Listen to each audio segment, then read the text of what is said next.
guys, this is Manu92 for Predictive Gamers, and I am back. Now, it has been a little while since I've done anything, and I'm going to carry on with something that I started ages ago, but never actually carried on with, and that was a series of reviews for various bits of tech. And today, as you can see on the screen, it's the Archos Generation 9, the Archos 80. So, we're just going to be doing an overview. It's not so much of a review because I don't have it. I can't comment on what the software's like really because I don't have one with me. I have used the tablet before, but I have not got it on me.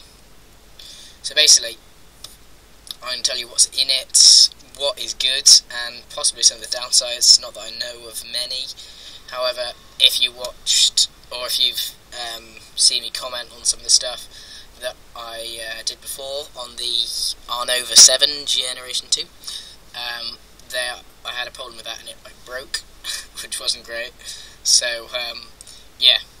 But anyway, today we are looking at this, and I'm going to get straight on in so that we don't waste too much time. So basically, this up here at the top, this is the tablet. And I've got to say, first impressions, it looks brilliant. It looks really nice. You can see just up the top end you have a camera and all your ports around the side, all sort of nicely hidden, and it looks really awesome. Massive step up from the one I had, the Arnova. So it's dual core processor, and it's a OMAP 4 platform by Texas Instruments. Very few use that, but I guess it must be quite good. Most of them nowadays either use the ARM Cortex or the NVIDIA Tegra 2, or Tegra 3 is actually out now. So yeah, most of them use other ones, but this one does seem to be quite good. I have to say, from playing around on it, it's very fast. For what it is, I think it's pretty good. And being Archos, it's quite cheap, but it is worth it probably, as long as you don't encounter any faults. It's powered by Android 4 Ice Cream Sandwich, which is the latest version to be released from Google, and includes all of the normal apps. Comes with not the Android market anymore, because that has been changed. It's now called Google Play. You get that, and all of the standard apps like Google Mail and Google Chat, well, Google Talk actually, which is with the cameras. You can do video chat in HD.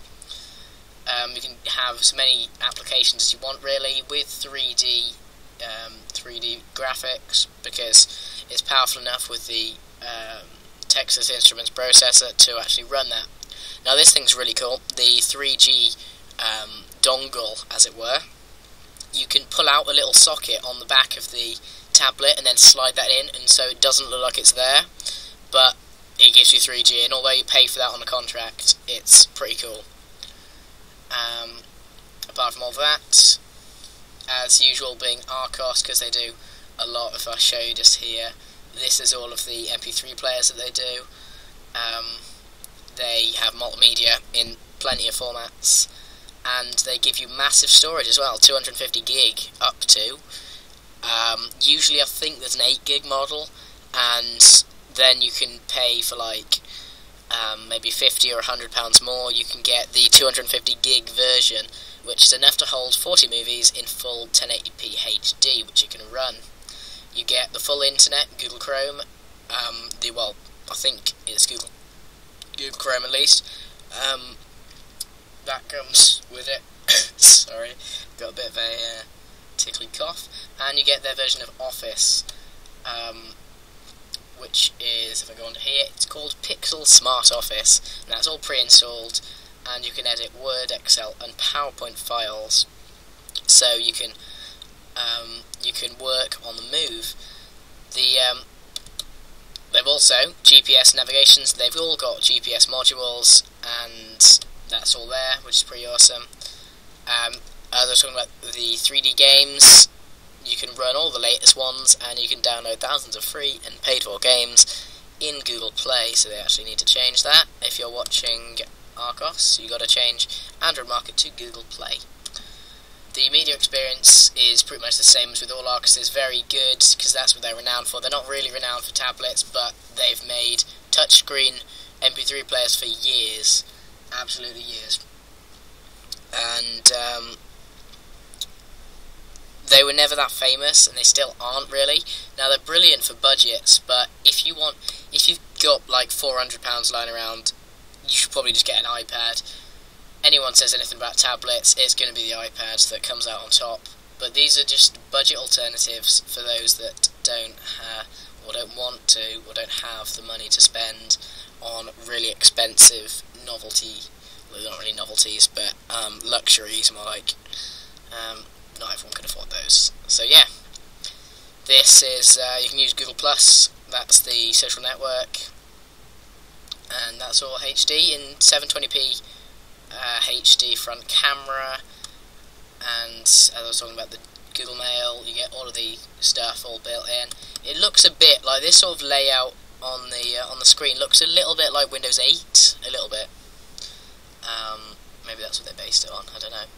But I've always loved with Android the need for they get rid of all the menus, so it's really simple. Just swipe, and then you get all of your apps up on the screen, and then you're ready to go. It's brilliant.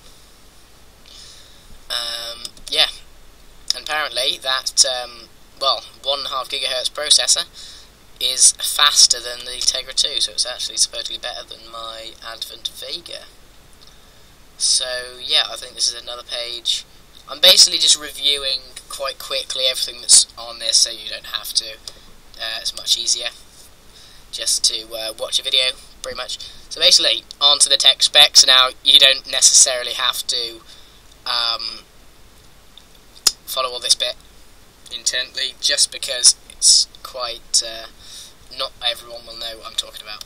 Okay, so the resolution for the screen, just the screen, not the whole tablet, is 8 inches, and that's 1024 pixels by 768, which is generally how I record most of the stuff, I think. It's running Android 4.0, as we already talked about, with the same processor as I was on about. You can get 8 or 16 gig flash memory with micro SD card slot, and that is just if you want just a bit of music, maps, a couple of videos, that's pretty much it.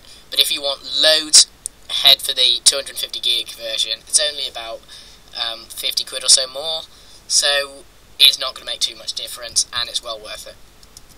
Video playback, I'm not going to go through all the file formats. You get pretty much all of them as you do with the audio playback as well. Photo viewer, standard files, JPEG, bitmap, PNG and GIF. You have a USB slave and host port, so the generally, I think, you can run things from with USB off anything, so you can have external keyboards, external hard drives, they should work. Usually you have to put it into a certain mode to allow you to do that, but usually it is possible. As well as all of that, you get all of the versions of Wi-Fi, so it should be fine connecting to any network.